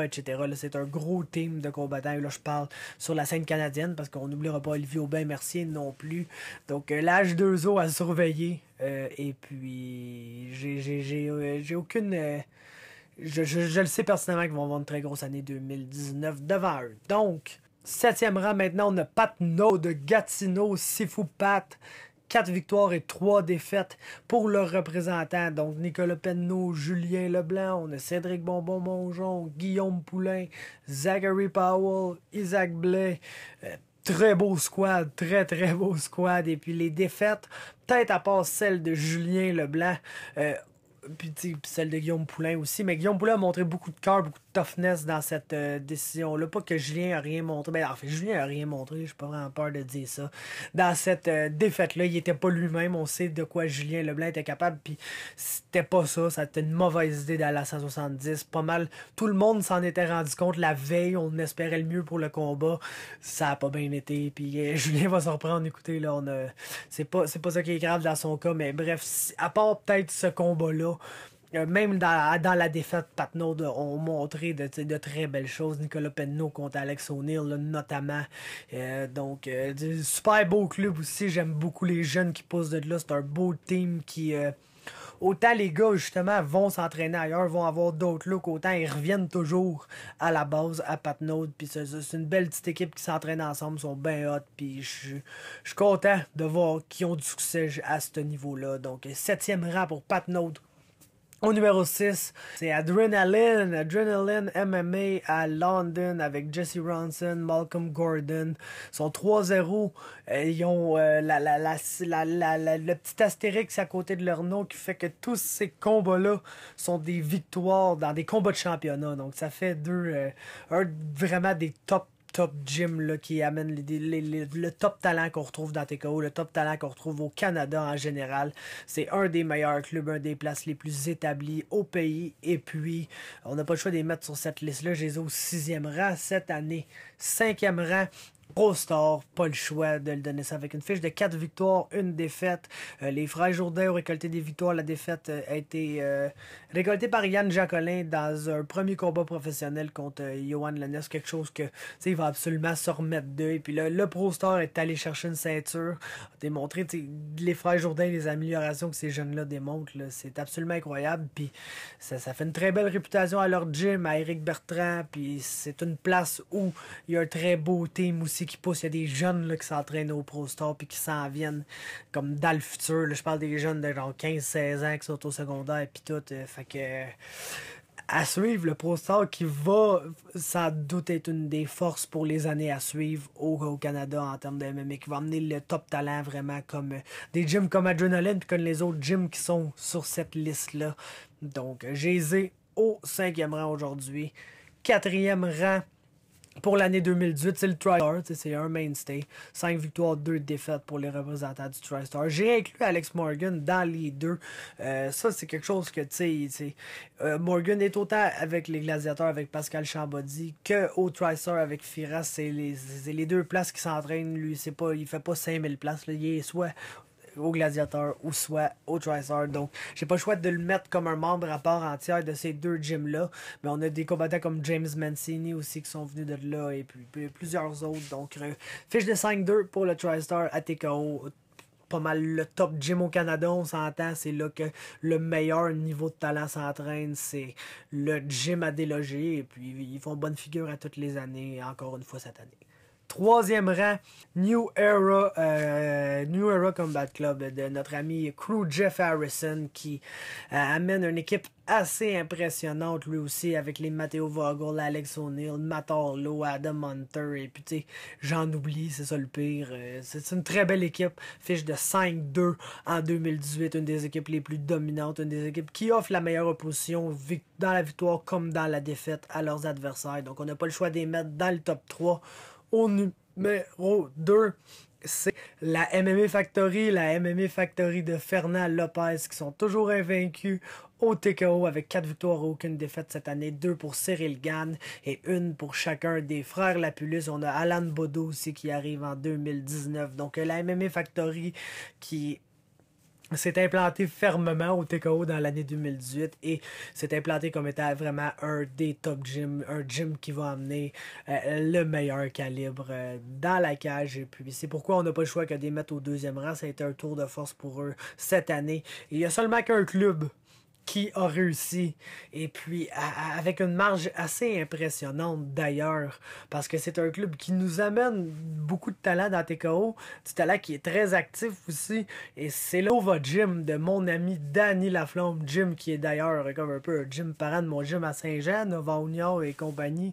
Donc mon bon ami Danny Laflamme, 8-0 en 2018 sous l'emblème TKO. Marc-André Barrio est invaincu, s'est battu 2 fois. Jeanne Masson-Wong est invaincu, s'est battu 3 fois. Danny Mallette est invaincu, s'est battu 2 fois. On a Samuel Moisan qui s'est seulement battu qu'une fois, mais qui a gagné aussi. Donc c'est la suprématie, c'est le gym à battre dans le TKO. 8 victoires, aucune défaite. Danny Laflamme et le Nova Gym sont le gym à battre. On un combattant qui a signé avec l'UFC cette année, chose qui était, on le sait, là, c'est la première depuis le retour de TKO. C'est le Nova Gym qui nous a donné ce combattant-là, c'est Marc-André Barrio. Et puis, c'est une année absolument exceptionnelle pour Danny.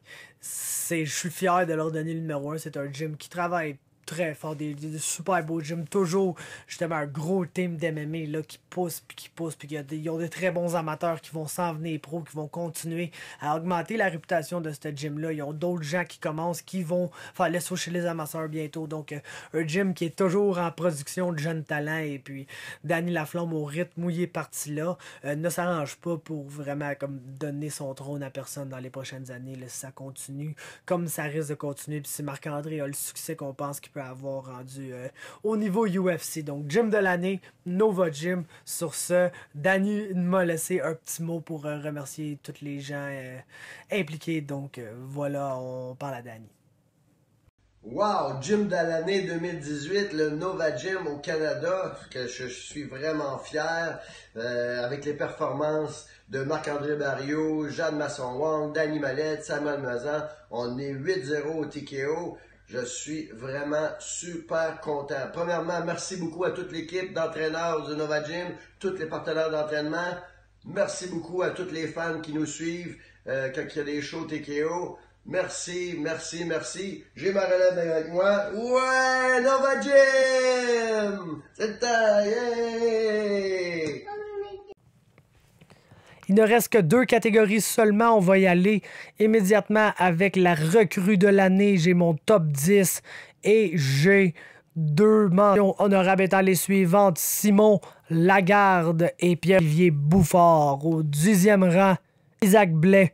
Seulement qu'un combat, il est arrivé tard dans l'année, mais c'est quelqu'un qu'on attendait depuis longtemps. Il est arrivé dans la cage, il a réglé ça aussi rapidement qu'on pensait qu'il devrait régler ça contre l'adversaire qu'il affrontait sur short notice. Donc, Isaac Blais, c'est-à-dire Alex Blais. Alex Blais, c'est quelqu'un qui est allé au secondaire avec moi puis qui a passé à l'occupation double. Donc, shout-out à toi, Alex Blais, si jamais t'écoutes. C'est un mélange aussi avec Isaac Blais. Et mon numéro 9, Alex Ouellet. Alexandre Ouellet, un autre gars qui est arrivé tard dans l'année puis qui a réglé son combat en une question de secondes. Là. Donc, Alex Ouellet, Isaac Blais au numéro 9 et au numéro 10. Ce sont des gens qui sont arrivés tard dans l'année qui auraient probablement eu la chance d'être plus haut dans le classement. S'il est arrivé plus tôt, mais je peux pas les exclure juste parce qu'ils sont arrivés tard. C'est pas vraiment de leur faute à eux. Surtout dans le cas d'Isaac qui attendait ce moment-là depuis, je pense, avant même le début de l'année. Donc, shout-out à ces 2 gars qui font le top 10 au numéro 10 et au numéro 9. Au numéro 8, Steve McDonald, 2 victoires, aucune défaite. C'est un heavyweight, barre oblique, light heavyweight. Je pense qu'il est plus fait pour 205 un peu, mais juste le fait d'avoir des light heavyweights, puis d'avoir des heavyweights qui font leur début, puis qui obtiennent des victoires, puis qui semblent vouloir être actifs au Canada, c'est quelque chose. J'ai pas le choix de le mettre sur cette liste-là. Pour cette raison précise-là, je l'ai donc au 8e rang. Et c'est le même scénario pour le combattant au 7e rang, Justin Doug. J'aimerais bien ça savoir comment prononcer son nom, bien que je pense que c'est comme ça. Mais bref, lui aussi, un combattant poids lourd qui a battu Craig Hudson à son 2e combat pro, est allé chercher une ceinture. Et donc, déjà un des heavyweights établis au Canada. T'as pas besoin de grand-chose pour être un heavyweight établi au Canada. Ben, il l'est. Et ça, à son année recrue. C'est pourquoi je le mets sur cette liste-là. Puis on en a besoin des combattants comme ça. On en a besoin, justement, des poids lourds et des light heavyweights qui vont venir avec des adversaires dans ces divisions-là. On a établi une belt à TKO dans cette division-là. On va faire un tournoi dans plusieurs soirs pour essayer de découvrir le nouveau champion. On a besoin d'aspirants. Et ça, c'est pas juste à TKO, c'est partout au Canada. C'est des divisions qui ont besoin de gars. Et puis le fait d'en avoir, c'est sûr que c'est des gars qui plus facilement vont se faire remarquer que les autres. Donc, Steve McDonald au numéro 8, Justin Doug au numéro 7. Et au numéro 6, j'ai Sari Sidey. 3 victoires et aucune défaite, dont 2 contre le même gars, mais 3 victoires en 3 combats à son année recrue. C'est au BTC. C'est un très bon combattant, quelqu'un qui est justement avec le Burlington Training Center, qui est un enseignant là-bas qui fait partie de cette équipe-là avec Adam Asenza et compagnie. Donc, une très belle année recrue pour Sari Sidey qui s'établit comme un des bons 145 livres en devenir au Canada, un des gars qui va faire parler de lui dans les années à venir. J'ai hâte de voir la suite dans son cas. Ça va être une superbe année recrue. 3 victoires, je le mets plus bas que certains qui n'ont pas eu autant de combats que lui. Et c'est par le fait que c'est pas de sa faute, malheureusement, mais il a affronté 2 fois le même gars, Avinash Chowdhury, qui est un gars qui est tough, mais qui était pas quelqu'un qui allait avoir de quoi vraiment pour lui, je pense, d'une manière ou d'une autre. Donc, peut-être un niveau de compétition un peu moins élevé que les autres, mais quand même une superbe année pour Series CD. Je le mets au 6e rang de la liste. Et maintenant, au numéro 5 et au numéro 4, c'est 270 livres. J'ai mis l'NS 5e, Mallette 4e. J'aurais pu mettre l'NS 4e, Mallette 5e. C'est pratiquement des positions conjointes. Ils ont 270 livres. Ils ont fait leur début à TKO. Ils ont 2 victoires en 2 combats. Mallette a démontré un niveau de striking assez exceptionnel dans sa split decision contre Sean Mead. C'est sûr que si on fait du MMA Matt, l'NS a beaucoup plus pété Sean Mead que Mallette a pété Sean Mead. Donc, est-ce que ça lui vaut la position en haut? Peut-être, là, peut-être. Comme je vous ai dit, vous pouvez mettre n'importe qui à n'importe quelle position entre ces deux-là. Vous pouvez mettre l'NS 4e, ça vous tente. Vous pouvez mettre Mallette 4e, ça vous tente. Moi, je pense que c'est pas mal. Du pareil au même, ces 270 livres sont arrivés. Ils ont fait un très gros impact. Ce sont des gars qui vont devenir populaires, qui ont une bonne fanbase des gens derrière d'eux, qui font parler d'eux de plus en plus à chacun de leurs combats. Donc, Danny Mallette, un jump en performance entre son premier et son deuxième combat. Assez exceptionnel. L'NS a mieux fait à son deuxième qu'à son premier aussi, mais 2 performances semblables dans le sens qu'il a été très dominant dans les 2 combats, contrairement à Mallette qui a eu une bonne opposition à son premier. Mallette nous a peut-être déjà montré justement. Il était capable de faire des 15 minutes, il était capable de finir des gars, mais il était capable d'y aller plus en endurance aussi, chose qu'on n'a pas vu de l'NS encore. Donc, j'essaie peut-être juste d'offrir des points pour les différencier un peu. Ça reste 270 livres qui ont fait un impact énorme à TKO dès leur première année. Ils n'ont pas le choix d'être dans le top 5, ces deux-là, et c'est pourquoi j'ai dit aux positions 4 et 5. Je parle de Danny Mallette et Yohan LeNess. Au numéro 3, c'est mon boy Zachary Powell, mon chroniqueur hip-hop assigné à MMA Talk. Écoute, Zachary, dans ceux qui ont eu 2 combats pro à TKO dans l'année 2018, c'est lui qui a le mieux fait. Il a vargé Brad Sullivan en quelques secondes, peut-être une minute, mais on s'entend, quelques secondes, puis il a répété l'exploit pas longtemps après contre Mathieu Fonda en le battant au premier round de façon assez expéditive encore, quand tu considères que le combat était plus long, mais que la majorité de ce combat-là, c'est Mathieu Fonda qui chique son mouthpiece abusivement en essayant de finir une guillotine qui n'a pas particulièrement sur Zachary Powell, qui fait juste être patient pour pas faire une gaffe puis se retrouver dans une guillotine qui était pas nécessairement dedans. Donc Zachary, déjà un très bon fight IQ, un des très bons grapplers dans la division, un 55 livres à surveiller dans une division qui a besoin de gars, qui a besoin de noms. Donc, let's do it, Zachary Powell, 3e meilleur recrue de l'année 2018 au 2e rang. Jatson Wong, 3 victoires, aucune défaite. C'est déjà qualifié pour un combat de championnat à sa 2e année d'expérience pro. Ça fait même pas, en fait, 1 an au complet qu'elle fait du combat pro, puis elle va déjà se battre pour un titre. C'est juste te dire comment ça va bien pour elle. 3 combats, 3 très bons combats, mais contre Maggie et contre Corinne, ça s'est retrouvé dans mes listes de fin d'année pour le meilleur combat. Contre Marilyn Mikalev, pas totalement. Écoute, si ça avait eu être dans le meilleur ou dans les pires, ça aurait probablement été dans les pires, mais c'est pas de la faute à Jad, c'est peut-être juste de la faute à la façon dont il a violemment cassé la gueule puis que c'est passé d'un combat qui était le fun à regarder parce que Jade gagnait à un combat qui était malaisant à regarder parce que Jade violentait vraiment trop une fille qui n'aurait pas dû se retrouver dans la cage avec elle. Donc, c'est ça qui arrive avec les short notice. Il n'y a personne qui est vraiment à blâmer pour ça. N'empêche que Jade 3-0. Pourquoi je ne la mets pas au numéro 1? Elle s'est qualifiée pour un combat de championnat, comme j'ai dit et tout. Parce que il y a 2 combats qui ont été serrés. Puis oui, c'est bon pour elle d'avoir du cage time. Dans le futur, ça va vraiment payer pour elle d'avoir passé beaucoup de temps dans la cage de ses 3 premiers combats pro. Mais elle a été beaucoup moins dominante dans ses victoires que la personne que je place à mon numéro 1 cette année. Et cette personne-là est Matteo Vogel. Écoute, 3 victoires et aucune défaite.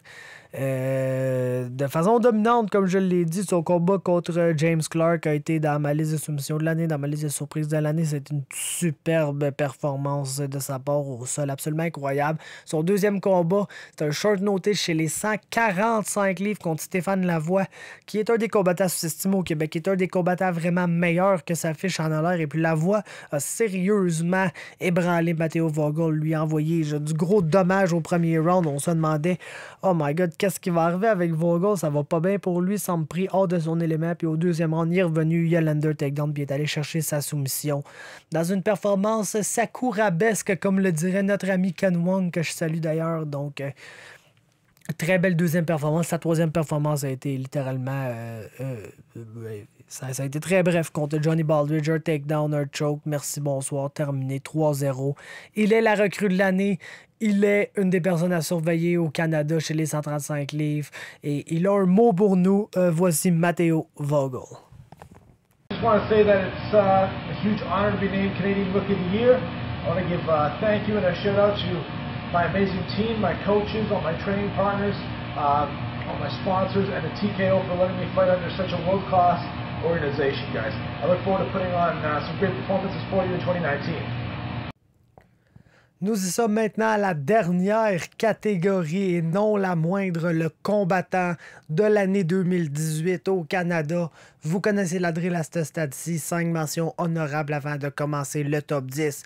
Elles sont les suivantes: Sheldon Dole, Seri Sidey, Matt Dwyer, Tyler Wilson ainsi qu'Ergis Sigeta. Au numéro 10, Neil Anderson, le combattant lightweight qui a une fiche de 3 victoires et aucun revers en 2018. Très grosse année pour lui, s'établit comme un des meilleurs 155 livres au pays dans une division où il y a beaucoup de gens qui sont vieillissants et on a besoin justement de nouvelles forces, de nouveaux prospects qui s'établissent comme étant les meilleurs 155 livres de demain. Neil Anderson est certainement ça à ce stade-ci. Ça a été une énorme année 2018 pour lui, c'est pourquoi il est au numéro 10 de la liste. Au numéro 9, on a notre recrue de l'année, Matteo Vogel. 3 victoires, aucun revers. Ses 3 premiers combats pro et ses 3 premiers combats de MMA à vie, tout simplement. 3 superbes victoires contre de très bons adversaires. Donc, quelqu'un qui s'établit dès sa première année professionnelle comme étant probablement une force à suivre dans les années prochaines. C'est pourquoi je l'ai au numéro 9 de la liste, la recrue de l'année, Matteo Vogel. 8e rang, Teddy Ash. Avec une fiche de 3 victoires et 1 défaite, il aurait été sans aucun doute un des contenders pour le combattant de l'année s'il avait battu Dominic Steele à la fin de l'année. Malheureusement pour lui, ça n'a pas été dans sa faveur. Ça a été une défaite par TKO. C'est un match qui a été controversé. Il va y avoir un rematch automatique. Se recule donc de quelques combats de l'UFC. Ça reste quand même une année absolument glorieuse pour lui où il a battu d'excellents combattants, dont le vétéran de l'UFC, Seth Basinski. Et lui aussi est allé chercher des ceintures chez les 185 ainsi que chez les 205 livres. Il a toujours ces 2 ceintures-là avec lui. Le combat contre Steele était un non-title match. Donc, c'est le champ de l'Ouest à 185 et 205. Et c'est l'homme à battre. Teddy Ash est au 8e rang des combattants de l'année au Canada. Au 9e rang, j'ai Michael Dufort, 2 victoires et 1 revers en 2018. 2 victoires assez impressionnantes contre du très bon calibre chez les 170 livres. Et son revers, ça a été dans un combat de championnat, dans le combat de l'année contre Jesse Ronson, que j'en ai parlé un peu plus tôt. Un combat où il a tellement plus prouvé dans la défaite qu'il a réussi à la prouver dans la victoire dans tous ses autres combats d'avant. Donc Michael Dufort, même s'il a perdu un combat, c'était de loin son meilleur combat de l'année. Ça fait de lui un des combattant qui a eu la meilleure année chez TKO, qui a eu le plus d'exposure chez TKO et qui est promis à de plus belles choses dans le futur chez TKO. Donc, Michael Dufort au 7e rang de cette liste. Au 5e rang, c'est Malcolm Gordon. 2 combats de championnat, 2 victoires, 2 soumissions absolument incroyables, 2 des combats les plus excitants de l'année. Il fait de l'or à chaque fois qu'il va dans la cage. C'est un wizard du grappling, un très bon combat debout. Il est absolument excitant et j'ai hâte de le voir de retour dans la cage en 2019. Il est le 6e meilleur combattant de l'année 2018. 5e rang, je ne lui ai pas donné la recrue de l'année, donc je lui donne un petit push ici. Jade Masson-Wong, 3 combats professionnels dans sa première année d'expérience. C'est une des candidates qui était au top de la considération de la liste des recrues. J'ai décidé de le donner à Matteo Vogel, mais je pense que le fait qu'elle se soit qualifiée en ces 3 combats-là pour un combat de championnat en début 2019 doit faire qu'elle est plus haute que lui dans le classement final des combattants qui ont eu la meilleure année. Et elle doit se mettre, si elle réussit à gagner ce titre-là en début d'année 2019, elle va se mettre sur la courte liste des candidats comme combattant de l'année en 2019 aussi. Donc, Jade Masson-Wong non seulement eu une excellente année, mais s'est positionnée pour avoir une année 2019 encore meilleure que son année 2018. Donc, c'est pourquoi je la mets au 5e rang. 4e rang maintenant. Il ne faut pas laisser son dernier combat de l'année venir gâcher tout ce qu'il a accompli cette année. C'est Alex Morgan. Il est devenu champion des 145 livres, a vaincu son nemesis absolu en TJ Laramie pour la 2e fois, a gagné aussi contre Peter Pettis dans un combat qui a été âprement disputé quand même, mais pas tant que ça, moins que la split decision le laissait entendre. Moi, je me rappelle que j'étais pas vraiment d'accord avec le fait qu'il y ait un juge qui ait donné le combat à Pettis. Je pense que c'était assez clair pour Morgan. Pettis avait été un compétiteur au Dana White Contender Series, donc quelqu'un qui était peut-être à un combat de l'UFC. Morgan est allé le battre, ça il a mérité un title shot, a gagné ce titre-là. Malheureusement, ça n'a pas été comme il voulait à son dernier combat de l'année contre Charles Jourdain, mais quand même, une année absolument exceptionnelle pour Alex Morgan et une année dont il devra se rappeler pour le restant de sa carrière. Donc c'est pourquoi je l'ai au 4e rang des combattants de l'année. Top 3 maintenant, 3e rang, Ciryl Gane. 2 victoires et aucun revers, est arrivé à fracas complet dans TKO. Ça a été absolument quelque chose d'incroyable que de le voir arriver, de détruire Bobby Sullivan, de détruire Adnan Dajka. Le gars est à un autre niveau. Écoute, je ne l'ai même pas pris en considération comme la recrue de l'année parce que le gars n'a pas l'air d'une recrue, là, a l'air d'un complet vétéran. Puis oui, je sais que je me concentrais plus sur les combattants canadiens, bien que lui œuvre en sol canadien, même s'il n'est pas de nationalité canadienne. Donc, je devais le considérer pour les combattants de l'année. Le gars est une des grandes sensations de cette année 2018 au Canada et je pense qu'il y a des bonnes chances que ça se concrétise encore plus en 2019 pour lui, qu'il devienne encore plus populaire. Puis je vois juste pas comment fin 2019, début 2020, il ne sera pas dans l'UFC. Ce gars-là est déjà prêt selon moi. Donc Ciryl Gane au numéro 3. Numéro 2, c'est celui qui a failli gagner absolument toutes les catégories cette année. Il a gagné la soumission de l'année, a presque gagné le knockout, a presque gagné le combat de l'année, et gagne presque le combattant de l'année. C'est Charles Jourdain. Pour être franc avec vous, c'était mon choix personnel pour le combattant de l'année. 3 victoires, aucune défaite.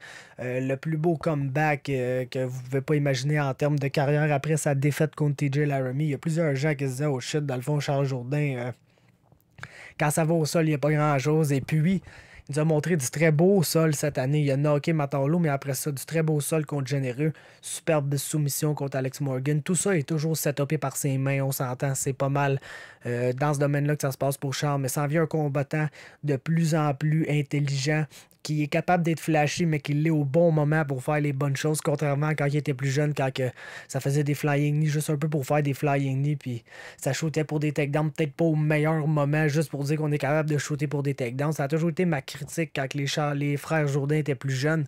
À Star, c'est tellement plus le cas, c'est rendu tellement des combattants qui sont habiles partout et super intelligents.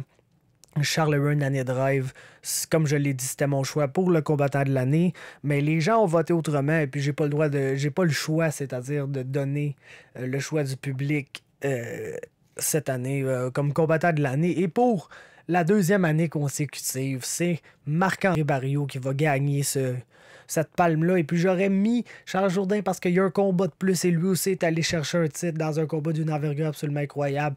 Mais je comprends que Marc-André Barriault, qui a été moins actif cette année avec seulement 2 combats, soit celui qui gagne la palme parce qu'il était impeccable dans ces 2 combats et il est devenu le premier combattant de la nouvelle ère TKO à signer un contrat avec l'UFC. Donc je pense que c'est son année, c'est le grand couronnement pour Marc-André Barriault. Il a finalement la chance d'aller accomplir son rêve, se battre dans la plus grande ligue de combat du monde. Et puis, je pense qu'à cause de ça, les gens ont voulu l'élire comme combattant de l'année. Et puis, je suis d'accord qu'il le mérite amplement pour une 2e année consécutive. Même si Charles avait un claim, Marc-André a son claim aussi. Et puis, pour l'aspect symbolique de la chose, pour le fait que c'est lui qui va représenter la nouvelle vague TKO comme étant le premier arrivant de cette nouvelle vague-là dans l'UFC, ben c'est pourquoi je donne à Marc-André Barriault le titre du combattant de l'année tel que voté par vous, les gens qui sont sur le groupe et les partisans. Donc, voici un petit mot de Marc-André en terminant cette dernière catégorie-là. Wow! Combattant de l'année 2018! Vous avez voté en grand nombre pour moi. Merci beaucoup à tout le monde. Je suis très, très content. Encore une fois, l'année passée, on avait gagné les grands honneurs. Cette année, c'est encore ça. Je suis vraiment content. Merci à mon chum Faber Glass. Tu fais une très bonne job. Merci de tout couvrir ce que tu fais. Ça nous donne vraiment une très belle visibilité. Écoutez, l'année 2019 qui s'en vient va être vraiment encore meilleure. J'ai vraiment hâte de faire mes pas vers l'octogone de l'UFC. On a travaillé fort, on y a cru. Merci à tout le monde du support, la famille, les amis, les partenaires d'entraînement, le gym, les commanditaires. Sans vous autres, ce serait pas la même chose. Merci beaucoup à ma blonde, je l'aime. Ensemble, on est fort, on a refait le plein d'énergie, on est prêt à attaquer l'année. Donc, soyez à l'affût, il y a des grosses choses qui s'en viennent pour nous autres. Merci beaucoup. Et voilà, mesdames, messieurs, c'est tout pour la remise des récompenses d'année, de fin d'année 2018 de MMA Talk. Donc, félicitations à Jesse Ronson et à Michael Dufort pour leur combat absolument exceptionnel. Félicitations à Manny Alfaro et Tariq Ismail pour nous avoir donné ce qui a été le moins bon combat de l'année 2018. Félicitations à mon bon ami Adam Daichka pour son KO de l'année face à Icho Larenas. Félicitations au champ Charles Jourdain pour la soumission de l'année, la première soumission de l'histoire via Spinning Back Fist, et puis la performance générale, le moment d'MMA le plus ridicule de l'année dans la cage selon moi. Donc bravo Charles, qui a d'ailleurs été qui a d'ailleurs presque gagné toutes les catégories, là, si on regarde ça comme faux cette année, donc quelle année pour lui. Bravo à Corinne Laframboise pour sa surprise de l'année, c'est la victoire du Jiu-Jitsu contre Morgane Riboué. Il n'y a personne que moi qui était plus content que ça. Bravo à Marc-André Barriault d'être le combattant de l'année pour une deuxième année consécutive. L'année passée, 4 victoires, aucune défaite dans TKO. On n'avait pas le choix d'y donner. Cette année, seulement 2 combats, mais devient le premier combat de l'ère moderne de TKO à signer dans l'UFC. Donc, on n'a pas le choix d'y donner encore. Donc, Marc-André Barriault, peut-être qu'il va être encore le combattant de l'année au Canada, même en se battant dans l'UFC l'an prochain. On ne sait pas. On ne sait pas ce qu'il est capable de faire, ceci-là. Donc, félicitations à Marc-André Barriault. Félicitations aussi à Matteo Vogel d'être la recrue de l'année, quelle année recrue absolument exceptionnelle pour lui. Félicitations au Nova Gym pour son année record, 8 victoires, aucune défaite dans TKO, invaincu, le gym à battre. Félicitations à Danny, à toute l'équipe, et finalement félicitations à Stéphane Patry et à TKO d'avoir mis sur pied toutes ces cartes exceptionnelles-là, dont le TKO 44, qui est de loin une des cartes marquantes de l'année 2018 dans le monde du MMA en général, selon moi. Donc, c'est ça qui est ça. C'était les récompenses de fin d'année. Mes médias sociaux sont affichés, c'est à quelque part, vous me suivez. Si ça vous tente, sinon, vous savez quoi faire. Likez la publication, partagez, taguez vos amis, taguez les combattants qui ont gagné. Hey, gros, bravo, hein? Faites ça dans les commentaires en bas. Dites-moi si j'étais un cave d'avoir mis un tel et non pas un tel. Bien qu'il y a beaucoup que c'était des choix du public, je sais que j'ai un droit de veto, mais il y en a beaucoup qui étaient les choix du public. Donc, si vous vouliez pas que ce gars-là gagne, vous avez juste à aller voter contre lui. Bref, on s'exprime dans les commentaires, on jase de ça ensemble. Abonnez-vous à MMA Talk sur Facebook et abonnez-vous à Québec MMA sur YouTube. C'est là que ça se passe. On se voit une prochaine fois et bonne année 2019 à tous.